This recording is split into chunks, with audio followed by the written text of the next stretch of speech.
Los primeros niños que vieron el promontorio oscuro y sigiloso que se acercaba por el mar, se hicieron la ilusión de que era un barco enemigo.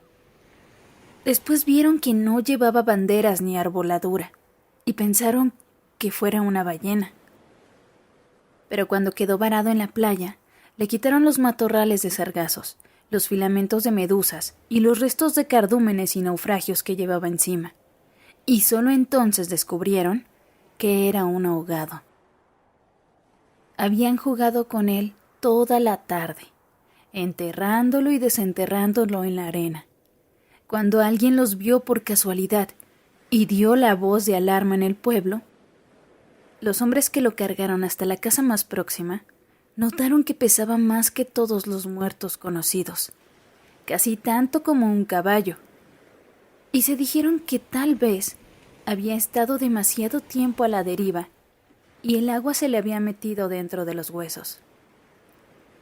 Cuando lo tendieron en el suelo, vieron que había sido mucho más grande que todos los hombres, pues apenas si cabía en la casa, pero pensaron que tal vez la facultad de seguir creciendo después de la muerte estaba en la naturaleza de ciertos ahogados.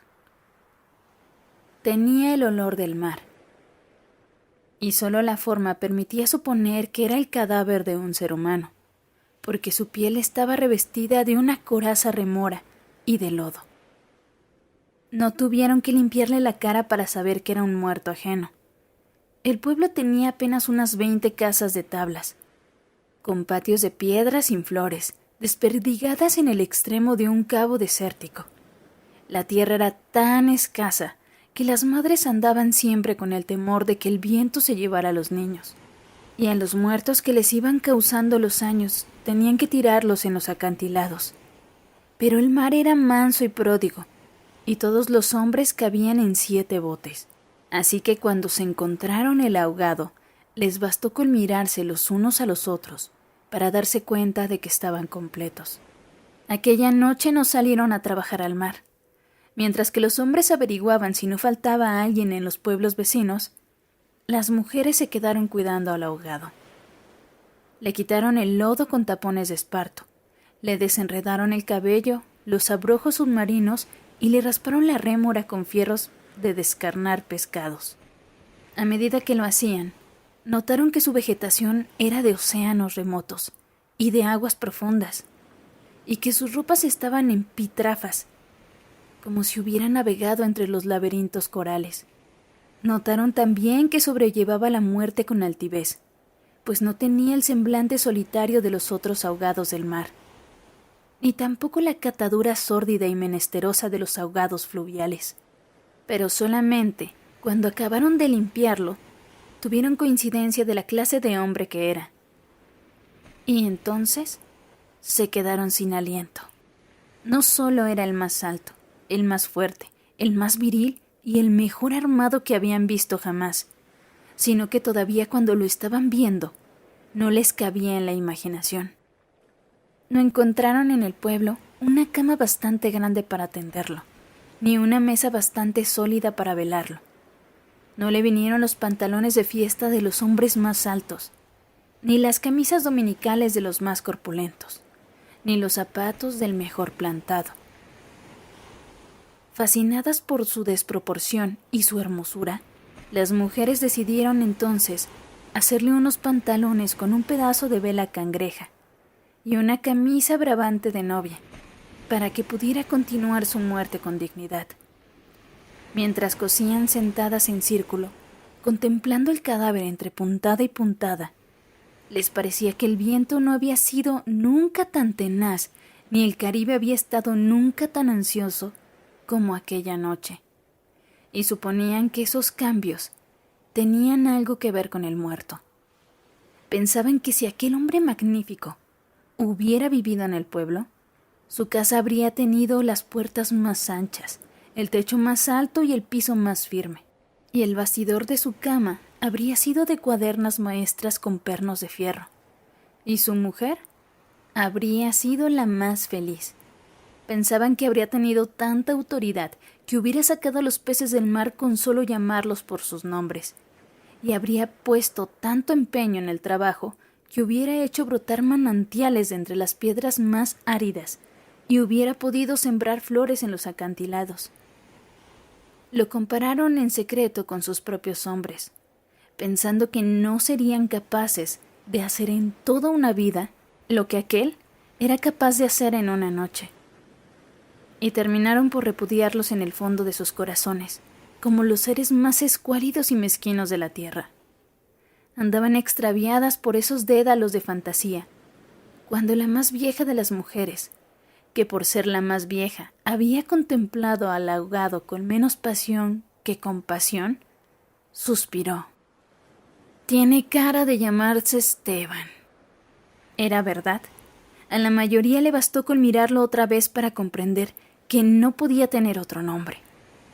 Las más porfiadas, que eran las más jóvenes, se mantuvieron con la ilusión de que, al ponerle la ropa, tendido entre flores y con unos zapatos de charol, pudiera llamarse Lautaro.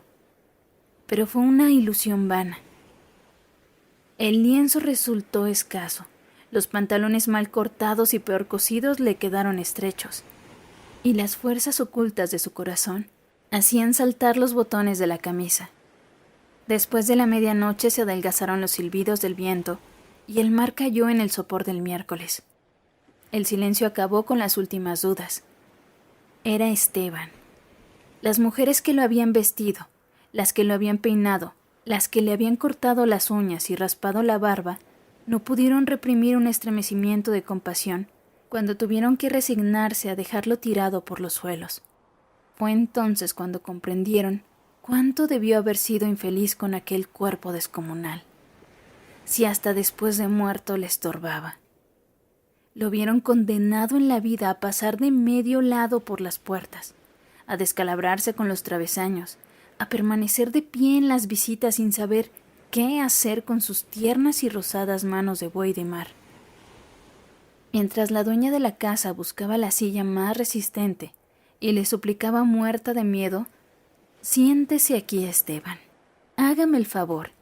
Y él, recostado contra las paredes, sonriendo: «No se preocupe, señora, así estoy bien», con los talones en carne viva y las espaldas escaldadas de tanto repetirlo en todas las visitas.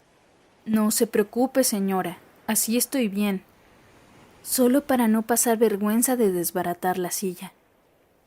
Y si acaso sin haber sabido nunca que quienes le decían: «No te vayas, Esteban, espérate, siquiera hasta que hierva el café», eran los mismos que después susurraban: «Ya se fue el bobo grande, qué bueno, ya se fue el tonto hermoso». Esto pensaban las mujeres frente al cadáver, un poco antes del amanecer. Más tarde, cuando le taparon la cara con un pañuelo para que no le molestara la luz, lo vieron tan muerto para siempre, tan indefenso, tan parecido a sus hombres, que se les abrieron las primeras grietas de lágrimas en el corazón. Fue una de las más jóvenes la que empezó a sollozar. Las otras, asentándose entre sí, pasaron de los suspiros a los lamentos, y mientras más sollozaban, más deseo sentían de llorar, porque el ahogado se les iba volviendo cada vez más Esteban, hasta que lo lloraron tanto que fue el hombre más desvalido de la tierra, el más manso, el más servicial, el pobre Esteban. Así que cuando los hombres volvieron con la noticia de que el ahogado no era tampoco de los pueblos vecinos, ellas sintieron un vacío de júbilo entre las lágrimas. «Bendito sea Dios», suspiraron. «Es nuestro». Los hombres creyeron que aquellos aspavientos no eran más que frivolidades de mujer. Cansados de las tortuosas averiguaciones de la noche, lo único que querían era quitarse de una vez el estorbo del intruso, antes de que prendiera el sol bravo de aquel día árido y sin viento. Improvisaron unas angarillas con restos de trinquetes y botavaras, y las amarraron con carlingas de altura, para que resistieran el peso del cuerpo hasta los acantilados. Quisieron encadenarle a los tobillos un ancla de buque mercante para que fondeara sin tropiezos en los mares más profundos, donde los peces ciegos y los buzos se mueren de nostalgia, de manera que las malas corrientes no fueran a devolverla a la orilla, como había sucedido con otros cuerpos. Pero mientras más se apresuraban, más cosas se les ocurrían a las mujeres para perder el tiempo. Andaban como gallinas asustadas, picoteando amuletos de mar en los arcones, unas estorbando aquí porque querían ponerle al ahogado los escapularios del buen viento, otras estorbando allá para abrocharle una pulsera de orientación. Y al cabo de tanto, quítate de ahí, mujer, ponte donde no estorbes, mira que casi me haces caer sobre el difunto. A los hombres se les subieron al hígado las suspicacias y empezaron a rezongar que con qué objeto tanta ferretería de altar mayor para un forastero. Si por muchos estoperoles y calderetas que llevara encima, se lo iban a masticar los tiburones. Pero ellas seguían tripotando sus reliquias de pacotilla, llevando, trayendo, tropezando, mientras se les iba en suspiros lo que no se les iba en lágrimas. Así que los hombres terminaron por despotricar que de cuándo acá semejante alboroto por un muerto de algarete, un ahogado de nadie, un fiambre de mierda. Una de las mujeres, mortificada por tanta insolencia, le quitó entonces al cadáver el pañuelo de la cara, y también los hombres se quedaron sin aliento. Era Esteban. No hubo que repetirlo para que lo reconocieran.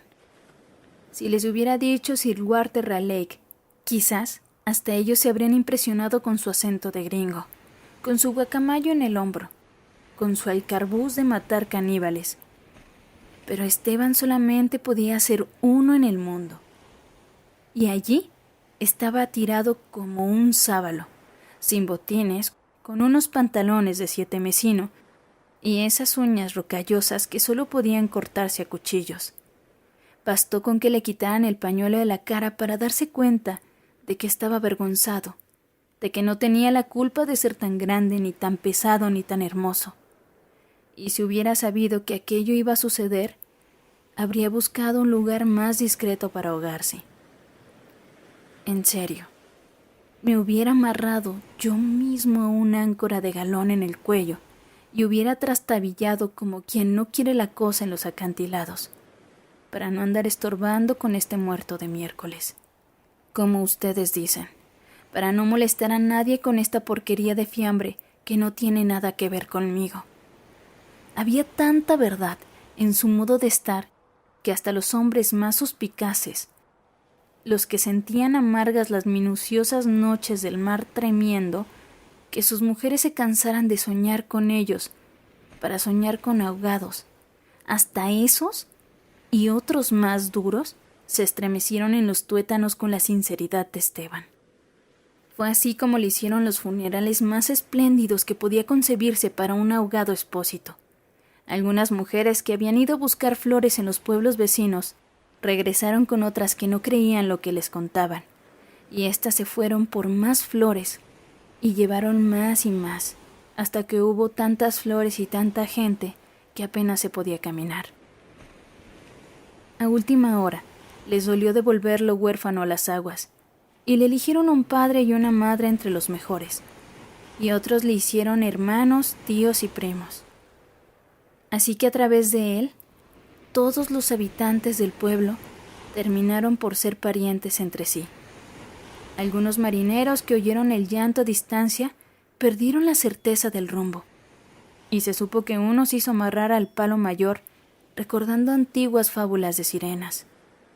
Mientras que se disputaban el privilegio de llevarlo en hombros por la pendiente escarpada de los acantilados, hombres y mujeres tuvieron conciencia por primera vez de la desolación de sus calles, la aridez de sus patios, la estrechez de sus sueños, frente al esplendor y la hermosura del ahogado. Lo soltaron sin ancla, para que volviera si quería, y cuando lo quisiera. Y todos retuvieron el aliento durante la fracción de siglos que demoró la caída del cuerpo hasta el abismo. No tuvieron necesidad de mirarse los unos a los otros para darse cuenta de que ya no estaban completos, ni volverían a estarlo jamás, pero también sabían que todo sería diferente desde entonces, que sus casas iban a tener las puertas más anchas, los techos más altos, los pisos más firmes, para que el recuerdo de Esteban pudiera andar por todas partes sin tropezar con los travesaños, y que nadie se atreviera a susurrar en el futuro: ya murió el bobo grande, qué lástima, ya murió el tonto hermoso. Porque ellos iban a pintar las fachadas de colores alegres para eternizar la memoria de Esteban, y se iban a romper el espinazo excavando manantiales en las piedras y sembrando flores en los acantilados, para que los amaneceres de los años venturos, los pasajeros de los grandes barcos, despertaran sofocados por el olor de los jardines en alta mar, y el capitán tuviera que bajar de su alcázar con su uniforme de gala, con su astrolabio, su estrella polar y su ristra de medallas de guerra, y señalando el promontorio de rosas en el horizonte del Caribe dijera, en 14 idiomas: miren allá, donde el viento ahora tan manso se queda a dormir debajo de las camas. Allá, donde el sol brilla tanto que no saben hacia dónde girar los girasoles. Sí, allá es el pueblo de Esteban. Si te gustó el video, suscríbete y compártelo con tus amigos. Déjanos tu opinión en los comentarios. Nos apoyarías para seguir haciendo más contenido así.